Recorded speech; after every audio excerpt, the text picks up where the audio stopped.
భగవద్గీత చూసుకున్నట్లయితే అనకూడదు కానీ అది చాలా పవిత్రమైన గ్రంథం. మన జీవితం మొత్తం సారాంశం అందులోనే ఉంటుంది అని అంటారు. అలాంటి గ్రంథాన్ని కేవలం ఎవరైనా చనిపోయినప్పుడు మాత్రమే పార్థాయ ప్రతిబోధిత అని వేస్తున్నారు. అది ఎంత దారుణం అది. నిజంగా ఒక మాట చెప్పాలంటే నాన్న, గీత మన తలరాతను మార్చేస్తుంది. అవును, అంత పవిత్రమైనటువంటిది గీత.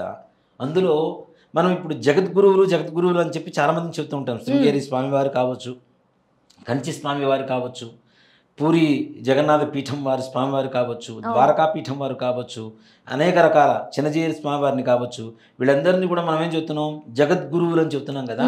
వీళ్ళందరికంటే ముందు పుట్టినటువంటి కృష్ణం వందే జగద్గురుం. కృష్ణుడు జగత్తు మొత్తానికి మొట్టమొదటి ఆది గురువు ఆయన, జగద్గురువు ఆయనే. మరి ఆయన చెప్పినటువంటి గీతని చనిపోయిన చోటను నిజంగా ఎలా అయిపోయిందంటే ఒక సింబాలిక్గా మారిపోయింది నాన్న. నిజంగా అది ఎక్కడైనా వినపడింది అంటే ఓహో ఇక్కడ చనిపోయారు, అంత హీనమైనటువంటి స్థితిలోకి తీసుకొచ్చేసారు దాన్ని.